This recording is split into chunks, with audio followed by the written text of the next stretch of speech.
Welcome to They Tried to Bury Us. My name is Tamer Kattan. I'll be your host. I'm a comedian, a writer, and an actor. I was born in Egypt and moved to America when I was just a kid, so I'm very proud of being an immigrant. And ever since I started doing comedy, I've met more and more immigrants, and I have found more and more amazing stories, and that's what this podcast is all about. Each week, I'm going to have a new guest. They're going to sit down and share with us their American origin stories, and we're going to get to know each other better, and we're going to find out that we're all just the same. So tune in each week, tell every single person you know, and thanks for listening.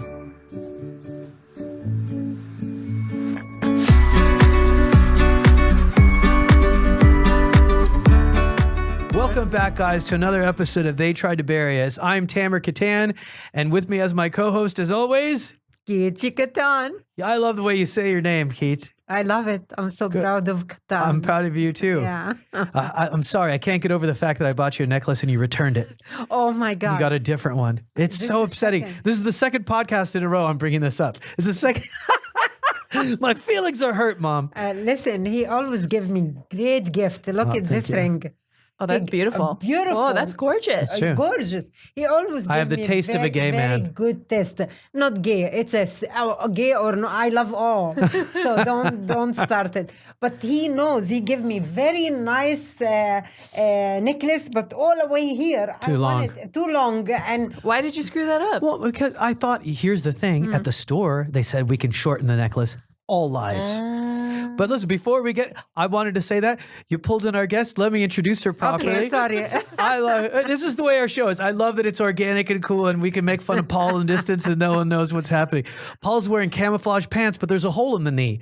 You get shot in the leg immediately, sir. No, that's fashion, Tamer. Oh, so sorry, Mom. Yeah. Fell off a rocket. That's fashion, Paul. All right, well, I am so excited to welcome our guest to the show, Zahra Noorbakhsh. That's the correct way. I said it the right way. But How do you say it to Americans? Yeah, Noorbakhsh. Noorbakhsh. No, I like Noorbakhsh because it means to spread light, Yeah. which is so nice as a comedian and a comedy person. That's literally, you've taken your last name so literally. I'm a prophetic comedian. I love it. Ordained. And last time we gigged together was in Chicago at the Define American Film Yes. Festival, which is such a great organization. And you always make me laugh so freaking hard. Likewise, sir. Thank you. I appreciate you. And welcome to LA. You moved here from from San Francisco, the Bay Area. Yeah. The Bay Area. And yeah, it's different, right? Yeah. Yeah. One season.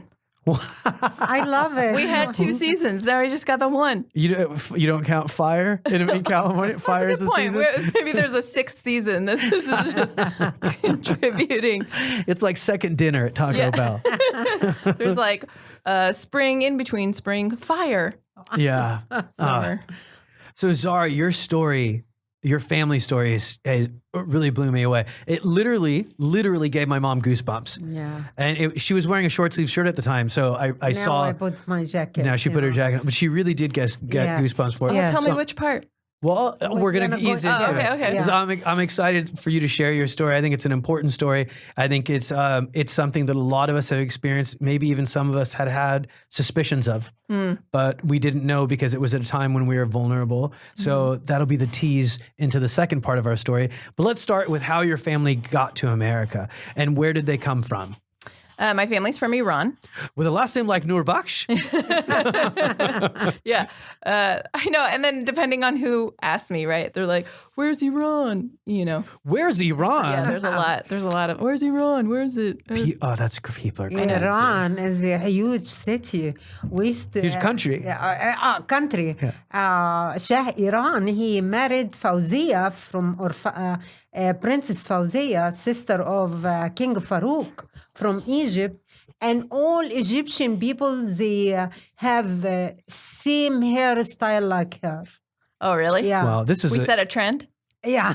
Yeah. What's up? Yeah, so we related because Shah Iran married to Egyptian women. We're all cousins, though, right? A cousin, yeah. That's true. Yeah. You know, I've never seen anyone create a bond by saying how our country, a woman from our country, had a relationship with a Shah. Shah Iran. So, speaking of the Shah of Iran and Iran, what made your family want to immigrate to America? So because my parents came in like 78, everyone's expectation is that they were fleeing the revolution. Yeah. But really, they just happened to be here. My dad was getting his PhD, and my mom came with him because she found out he was going to America, and she had always wanted to meet a cowboy.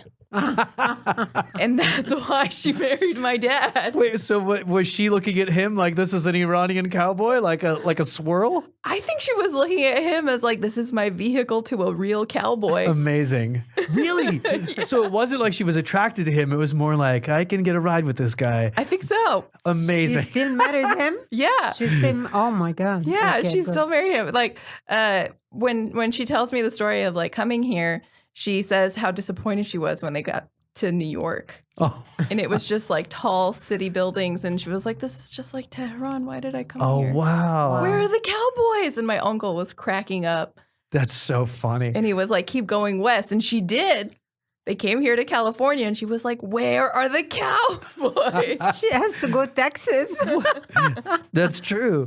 But what was it about cowboys? Was it the films that she grew up with? She loved John Wayne films. Wow. She was just enchanted by him. Yeah. And like to this day, like we have a genre of film that my mother loves. The bokosh, bokosh, bokosh is what we call it, which just means kill, kill, kill. Like my mom loves action movies. Oh. And if somebody doesn't get blown up like within the first 3 seconds, she's just like, whatever, man. Wait a minute. So action movies, as if we needed any more bad publicity for Middle Eastern people. Right? So our action movies in Iran are called kill, kill, kill. No, that's just what my mom calls them. Even better. That's amazing. That's just what she calls them. Kill, kill, kill. And you know, she hates my comedy. Why? Yeah, she tells me all the time. She's like, you're not supposed to learn anything in a comedy show. It's supposed to be about burps, farts, poops, and sex. Amazing. I shouldn't gain anything from a stand-up set. Your mom has like the sense of viewer, like sense of taste, comedic Yeah. taste of like a college frat boy. Yeah, she never grew out of that phase. Like kill, murder, and farts. Yeah, that's pretty much it. Yeah. And sex also. That's great. See, look what my mom. This is how much America's changed my mother. And sex also. That's great. Oh my God. There's a sentence I wouldn't have heard in Egypt. You and my mom would get along really Oh well. yeah, I love that because in Egypt you don't talk about sex. That's not good. Yeah. But here it's so open. You need to talk about it. It's education. When I went to, like, that's always been true here, right? Like, I mean, except for my mom. I noticed with everyone else's mom, they were like, no to sex or anything about sex, right? Except for my mom, who loved dirty jokes. And then when we went to Iran, I think I was like 14 years old, and it's like segregated, the women and men.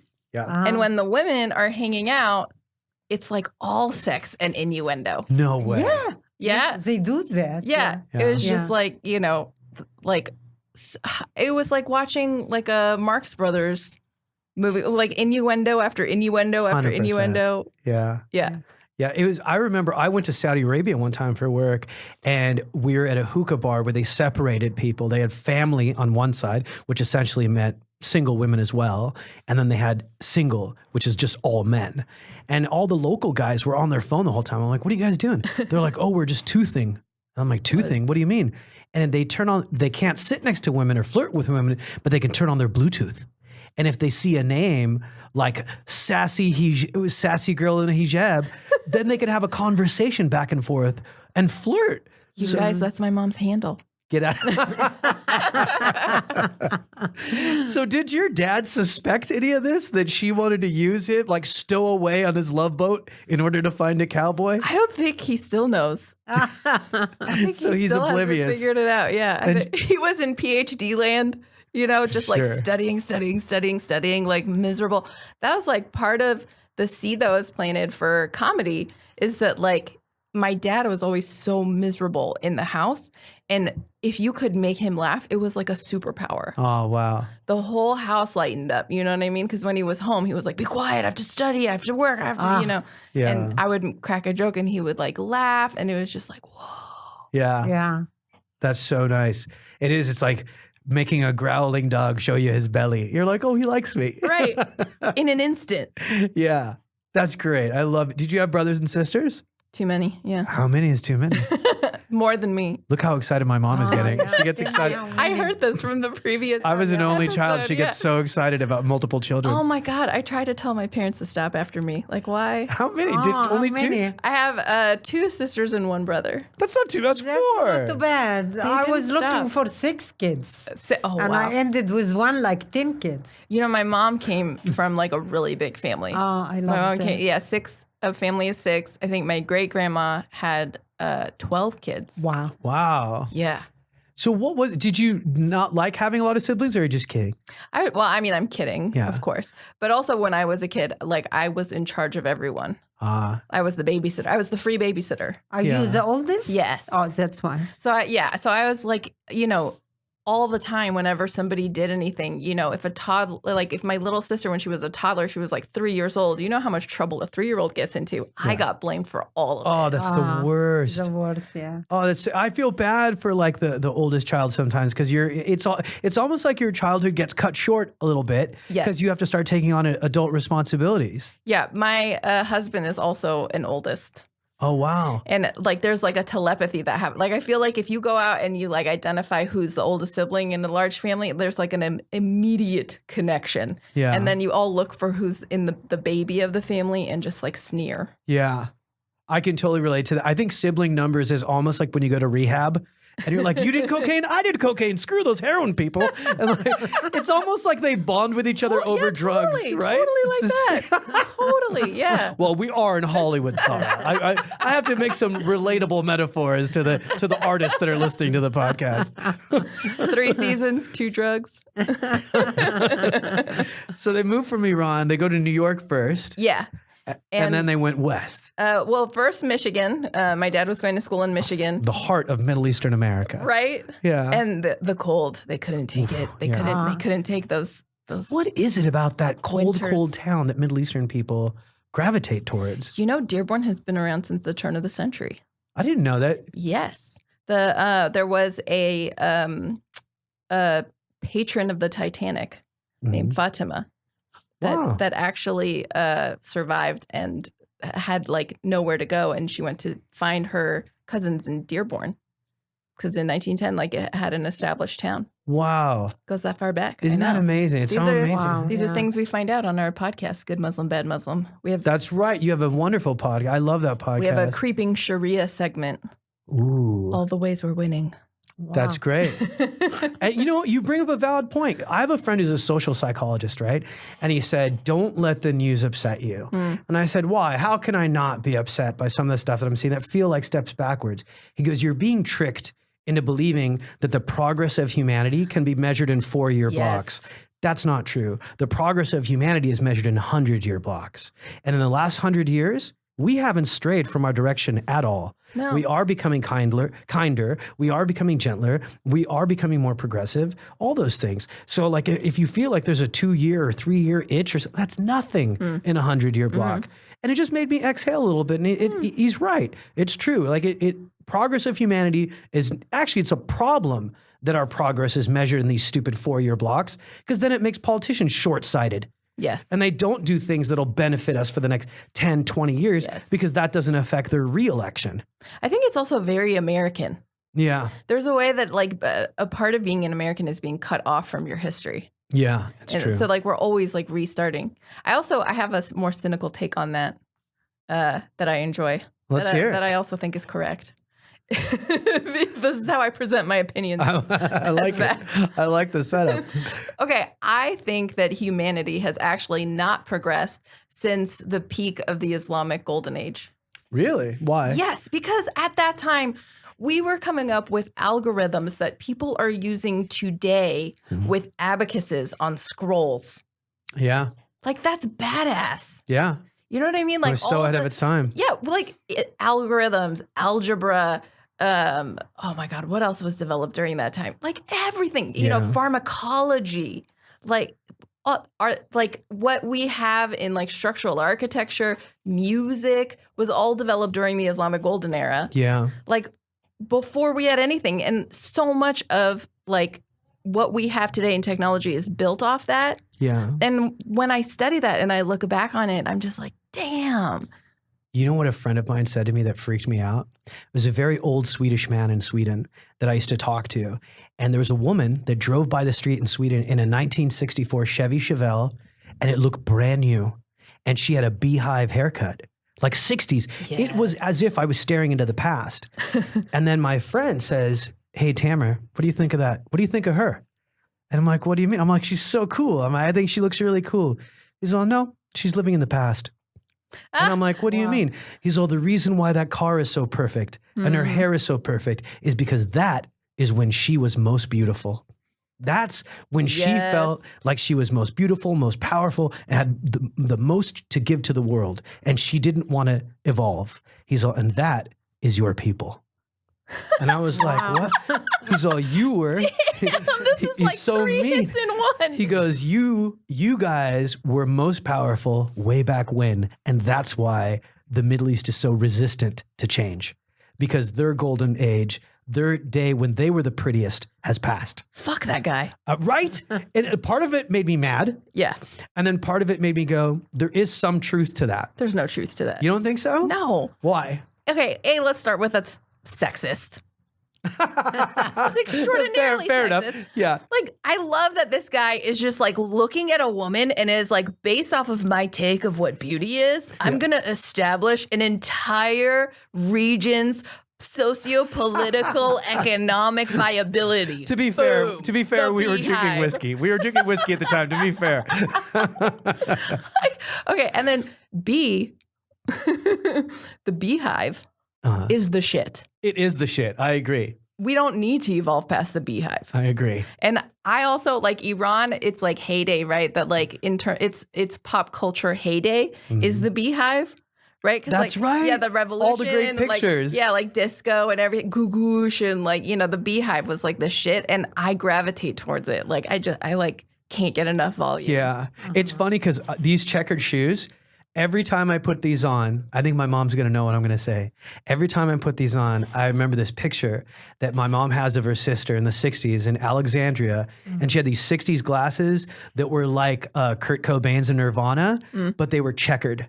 Exactly this. Exactly. Do you remember that picture? Yeah. Of course you do. Yeah. What's your favorite style? You're very stylish. Your mom is. I agree. I think she is stylish. Thank you. That's why she returned my necklace. She knows. No. What'd you say? What's your like favorite style?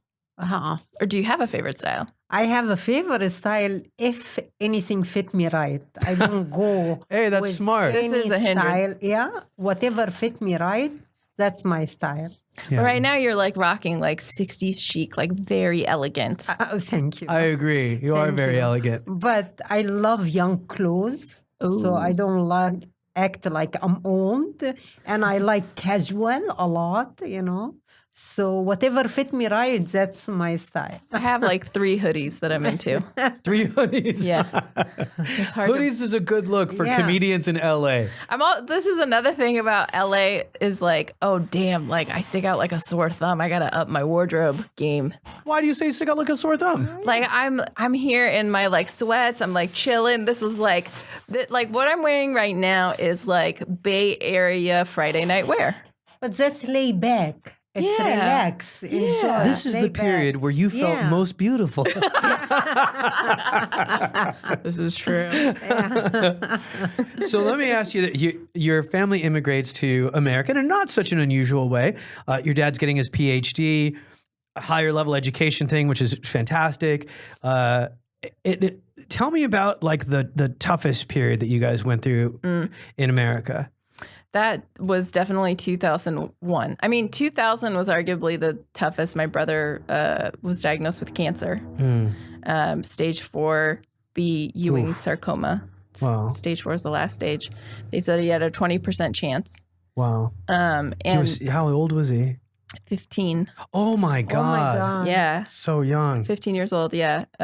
And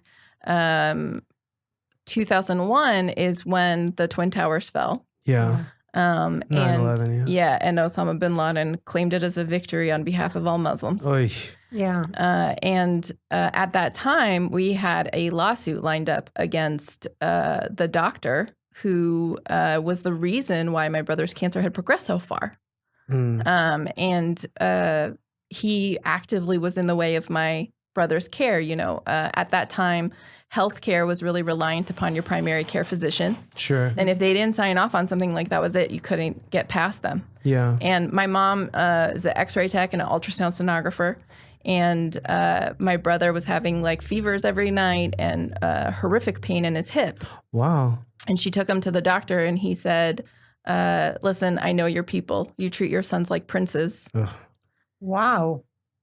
He says that? Yeah. As a way to minimize his pain. Mm-hmm. Wow. Wow. He says he just has growing pains. And my mom says this is more than growing pains. He's crying every night. And he said, because you spoil him. Wow. Wow. Yeah. And I kick his ass immediately. right? Immediately. Exactly. And my mom, like, because she was in healthcare, she understood like there's like a bureaucratic process also. Yeah. So she was doing her due diligence, you know, and she kept an eye on him. Still this pain, she brought him back again. And he just kept saying, you know, quit wasting my time. Wow. And so she took him to the ER because she knew that in the ER they would run like the battery of tests. And they did. They took an X-ray and sure enough, he had a gray spot. And they said, you know, you need to get this like seen like this week. This is serious. Yeah. And my mom went back to him with the results and he scolded her for having gone over his head. Wow. Wow. Unbelievable. Oh my God. And he said, I told you what the diagnosis was. You're just wasting everyone's time and money. You're worrying over nothing. And my dad, you know, said like, you know, well, can you at least like take a look at the test and like, please like consider this? Like, and he calls the house and he talks to my brother and he tells my brother, you know, you just have scoliosis. Your parents are freaking out over nothing. And of course, my brother goes online and is like, you know, looking up scoliosis. And when my parents come home, he's like crying. And in retrospect, like, I have scoliosis. Like, it's no thing, bro.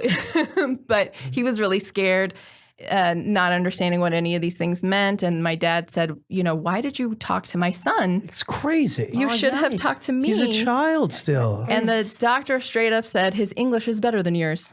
Wow. Wow. I mean, I would, oh my God. I wish I was around. I do too. She's Oh my God. too. Yes. Because we would beat this doctor up. Yes. You know what part of it too that upsets me is the one thing about Middle Eastern culture, I don't know if it's the same in Iran as it is for us in Egypt, but we almost respect doctors too much. So much that we don't ask them questions. But to limit. To a limit. This is insane. It's such blatant racism. Yes. Yeah. It's such blatant racism. Yeah. Unbelievable. I think at that point, and all our lives growing up, like because my mom wore hijab, especially in the 80s as an Iranian, Yeah, you oh know, my God. in the 80s, like hijab told people that you were Iranian. Yeah. You know, and so people were constantly accosting us, like at the grocery store, you know, why do you hate America? Like people would drive their cars like they were coming toward us to like ram us, and then they would like screech off and throw up the peace sign or like Flipper the bird. Wow.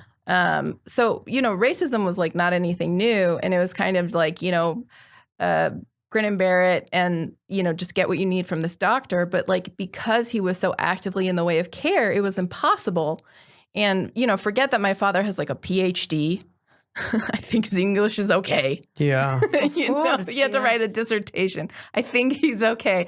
And my mom is like in healthcare as well. She's an X-ray tech and an ultrasound sonographer. The doctor said, you know, if you want to see a specialist and you have to pay out of pocket, I'm not going to okay it. So they find a specialist. The specialist calls that doctor and says, this is malpractice. You are now actively standing in the way of this kid's care. Yeah. I have to order an MRI for him, and I cannot because you won't say yes. Unbelievable. And so either you are asking me now to testify against you, or you are going to order this MRI. And so he makes my parents wait outside with security guards. Wow. I Like protecting him from them? who knows? That's discrimination immediately. And he's scolding them the whole time that he's signing off on this paperwork. And sure enough, stage 4B Ewing sarcoma. Oh my God. And, the specialist had said, if like a month ago he had followed up on this, like it wouldn't have progressed as fast because my brother was a kid. And so we had a multi-million-dollar malpractice suit lined up against him. It was like an open shut case, like, the lawyer was calling it a slam dunk, and then 9/11 happened. Oh. And the lawyer dropped the case. No lawyer would pick it up. And finally, one lawyer, quote unquote, leveled with my parents and said, listen, 9/11 just happened. There's no judge or jury in the world that is going to side with you against an American doctor. Yeah. Wow. No, actually what he said was there's no judge or jury in the world who's going to see you with that thing on your head and side with you against an American doctor. And so that guy's still practicing. Wow. And being a sexist, racist dick. And you don't do anything about it? There's nothing we can do about it. No, I can't even say his name. Wow. And what did your brother pass away? Oh my gosh, I always forget to say this part. Shit. Knocking on wood, my brother is now in remission, 17 years. Thank God. Thank God. Sarah, Jesus Christ. I should have started. Yeah, I just lost the 3 hairs I had left on my head. Jesus. Oh my God. Jesus, Allah, and Moses. Can I say all 3? I always, because it's our story. We lived through it. Terrible. His story is incredible. My brother's been in remission 17 years. He's now a radiologist. No way. Harvard-educated doctor, married, and That's a great story now. That is my heart. What a great story. I ask you for his address. I go kick his ass. Don't say kiss his ass. No, kick his ass. I'll still give you his address. Oh my God. This is what the podcast was named after. They tried to bury us. They didn't know we were seeds. Yes. A kid with cancer whose doctors mistreatment and really blocking medical care turns into a kid who grows up, becomes a Harvard-educated radiologist. Good for him. 8 years ago, I have cancer. And I keep do the test, and they keep telling me nothing wrong. And I keep saying, no, something wrong. And they say the test, nothing wrong. And I said, no, I switch from doctor to doctor, 3 doctors, until finally they say, you're right. And I did the operation, and my doctor, she said, because you insist you in stage 1. Wow. I insist. I said, something wrong. Don't tell me the test. You have to push. The lab was wrong. The last one, they say, let's change the lab. It must be they doing wrong job in a lab. Yeah. Yes. But I insist. This is one of the most important 2 minutes of conversation we've had on any episode. Yes. If you're an immigrant out there or you're new to this country, you don't ask for your rights, demand them. You have every right to do that. Yeah. If you have a suspicion that someone is being racist to you or not treating you properly or not giving you the level of care that other people are getting just because they're a different race, demand it. Yes. Demand it. And if you feel like you're alone, please email me and I'll email you resources.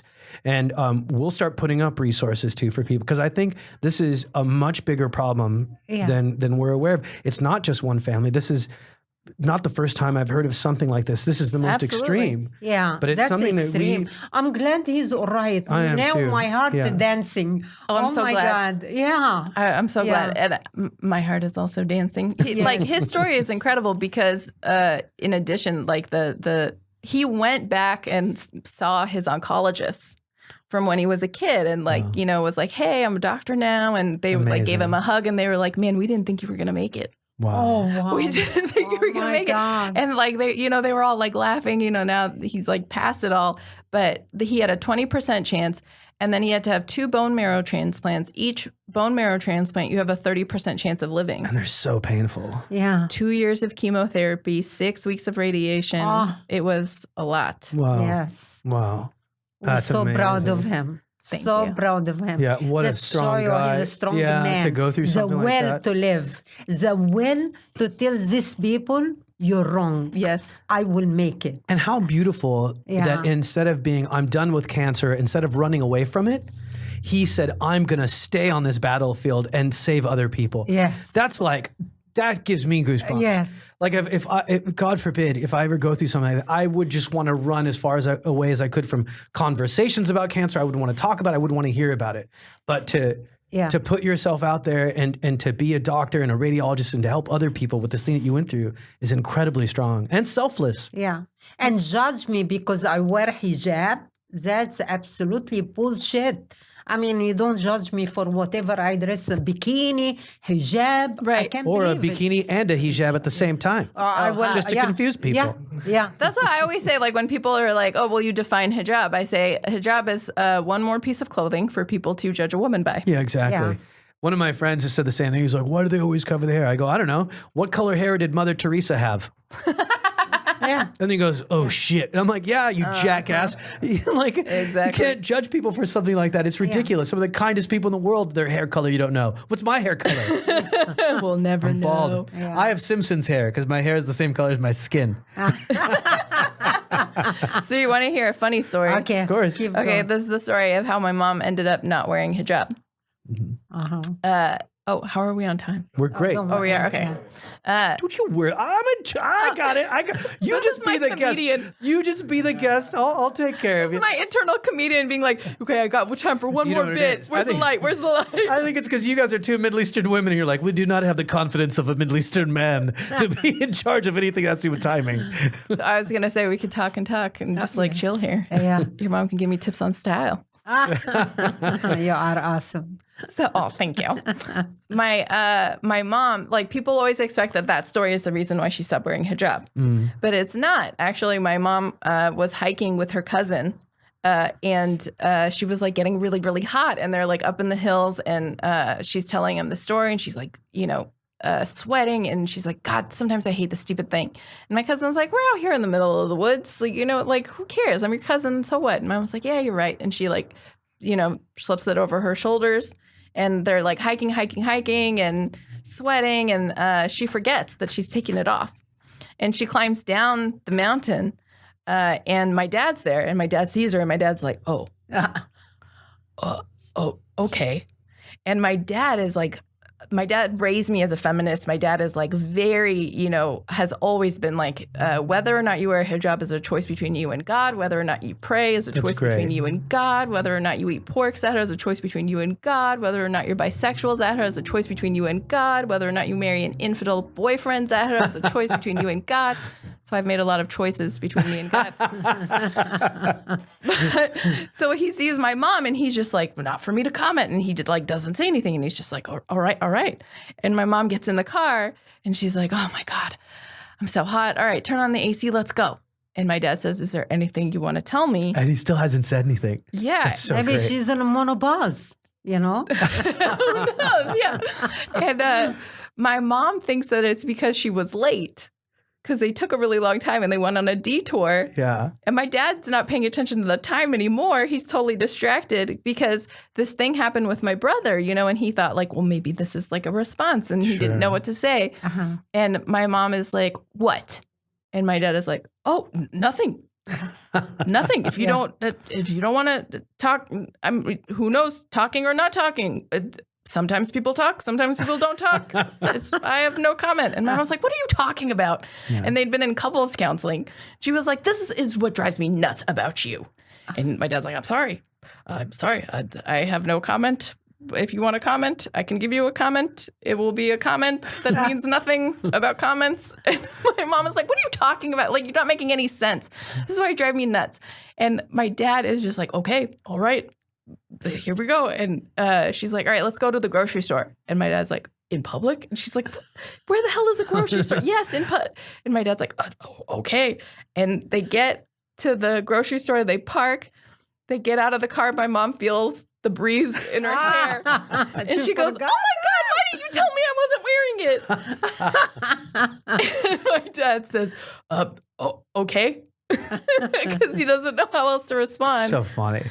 And my mom, in that moment, that's when she said, maybe I won't wear it. And my dad said, I have no comment. And she said, yeah, maybe I won't. And she stopped wearing it after that. I think it almost feels like that might have been the straw that did it. What do you think was? I think so. Yeah. I think it was just the exhaustion of it and the fatigue. And after a point, she just was like, I wear this for modesty and all it does is bring me attention. Yeah, that's a very good point. And she just got exhausted by it. And, after a while, there's this like, you want to like carry the torch, right? Carry the torch. Like, don't let them take you down. And I think she just got sick of playing the games. Sure. And it's true. It's something a lot of people don't think about. Like in the Middle East, it is a form of modesty. When you wear it here, it brings you more attention. Yes.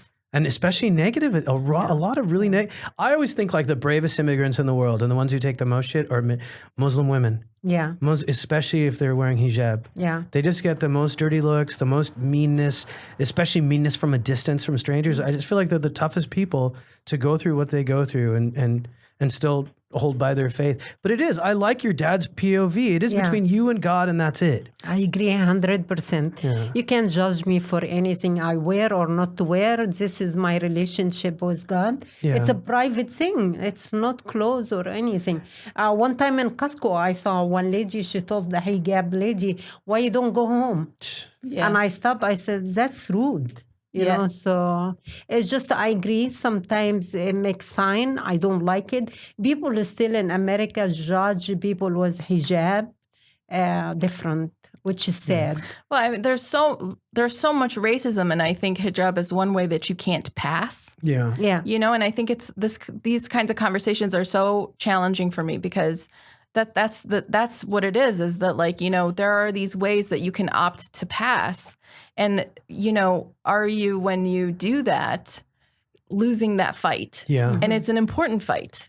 Yeah, it is. And at what point does it start to feel like it's for everyone else and not you? And at what point are you, doing a disservice to yourself? Like, I think that's beyond like just a choice about God. I think it's so hard. Like, even when I think about like the battles to fight, it's like, when do we just like, like in comedy, right? Like it's so easy to do the stereotype and get the laugh so many times. Sure. Is like to do like the quick joke that's on everyone's mind is like alleviate tension about terrorism. Just like reach for that joke, go for it. It's right there. Yeah.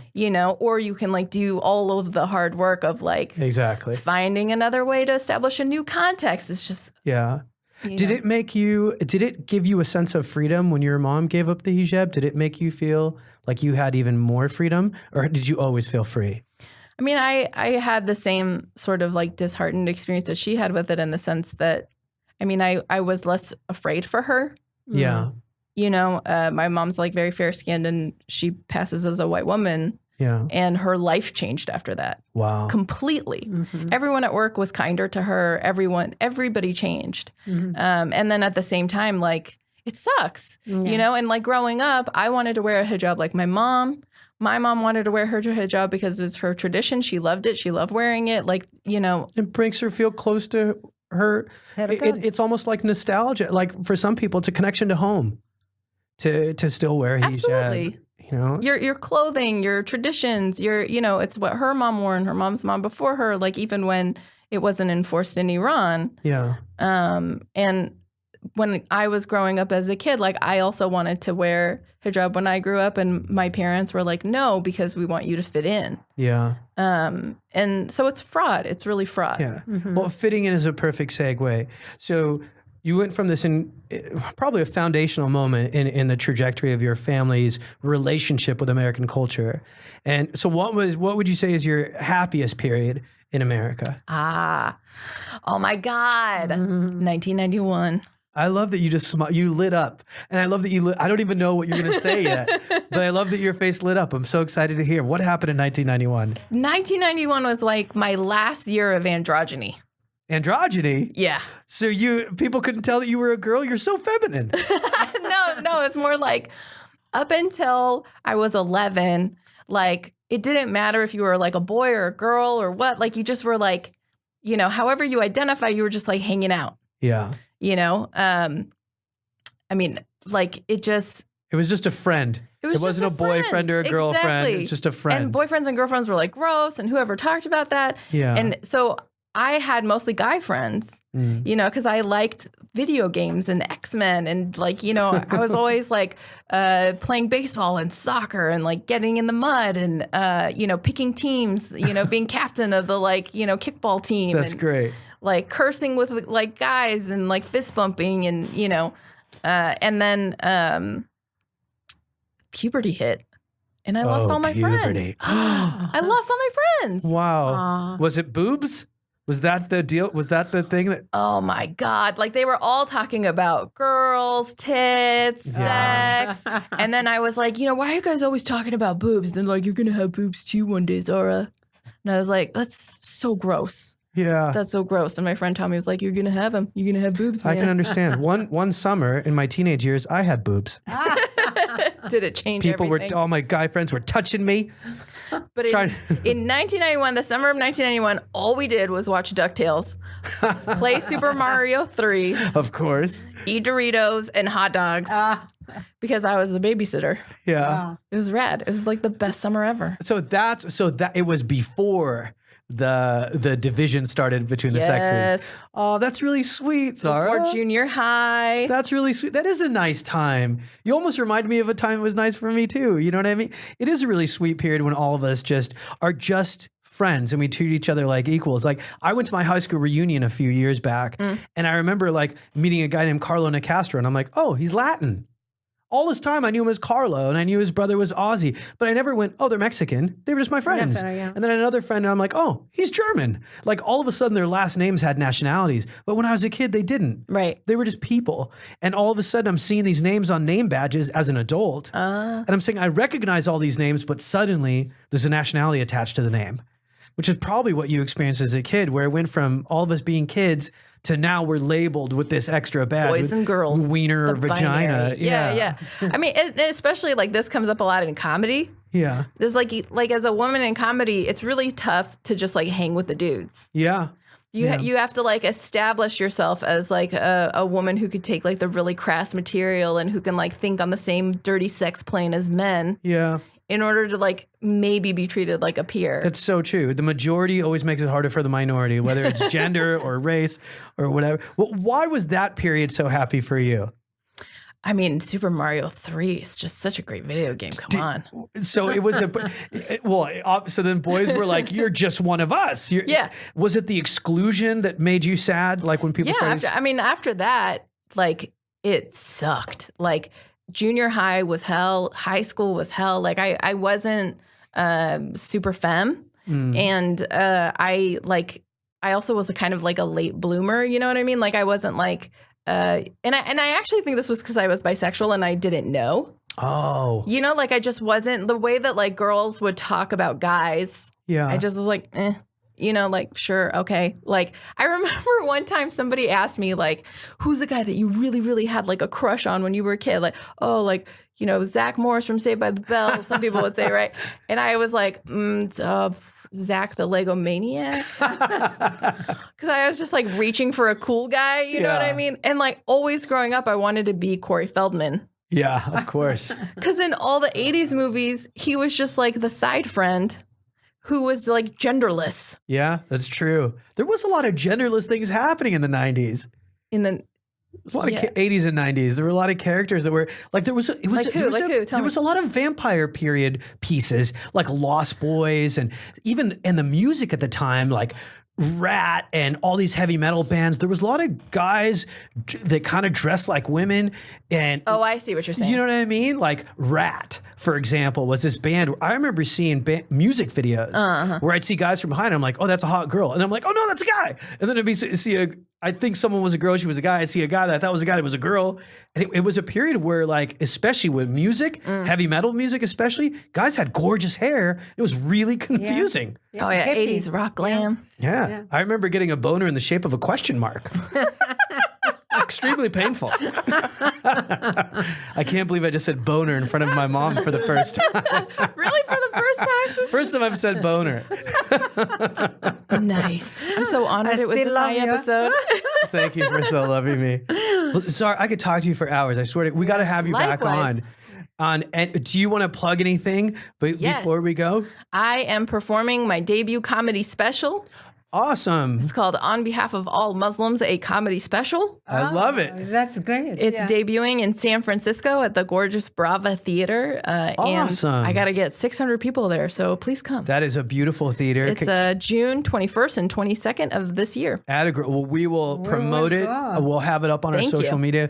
And everybody follow this incredibly funny woman.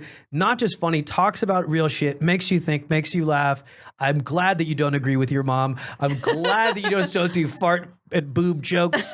Talk about real shit. And sex also. And sex. For Middle East. And sexual identity. Shame. Talk about it. I love you, Mom. Yeah, Thank you for saying that. You're absolutely right. No shame. Yeah. And you're doing a service. You know, it's not just comedy. I think like comedy is almost like it's like a Trojan horse in a way where people are like, oh, this is a gift, and inside that gift there's little soldiers telling them to not be racist, and maybe even I honestly think that people like you and people who talk about the stuff we talk about will stop doctors like that in the future. We need to talk to her more next time. We do. Yeah. We just had to have such a short period of time. Yeah. And what's your Good Muslim, Bad Muslim is your podcast? Yes, all one word.com. GoodMuslimBadMuslim.com. Phenomenal podcast. I've listened to it a bunch. You should have me on as a guest sometime. Yeah, awesome. We should have guests. Period. That's true. For a girlfriend podcast, it's just the two of us. But guys, do you want to say anything, Keith? No, I'm so proud of her. I'm very proud of her too. My heart is still dancing. Your brother alive and happy, and no more cancer. What's the word to say? Remission. Remission. Yes. Thank you. Yeah. My English getting very good now. May I just say that you in headphones is an incredible look. Oh, I love you. You look like a lady rapper from Egypt rapping about Fool Madamas. I'm telling you guys, his mom has got style. No. I sit next to you. That's why you give me such a style. So sweet. See how easy it is to be nice? Yeah. See how easy? Yeah. It's nice talking to you. It's very nice. It's so lovely talking to you both. Yes, thank you. Thank you. Thank you for being on. Thank you for being a guest. Thank you. And we'd love to have you again sometime soon. I would love to be back. Yeah, me too. I want you back. That's a good 90s outro. It is a good 90s outro. I want you back in a good way. Guys, thanks so much for listening to another episode of They Tried to Bury Us. Thank you so much for all the positive comments and notes and for your reviews. That helps us a ton. If you're looking for live stand-up comedy, you can follow me at tamerkattan.com. I'm at Tamercat on Instagram, at Tamer Kattan on Twitter, and my mom is now on Instagram at Kity Kattan, spelled Kity.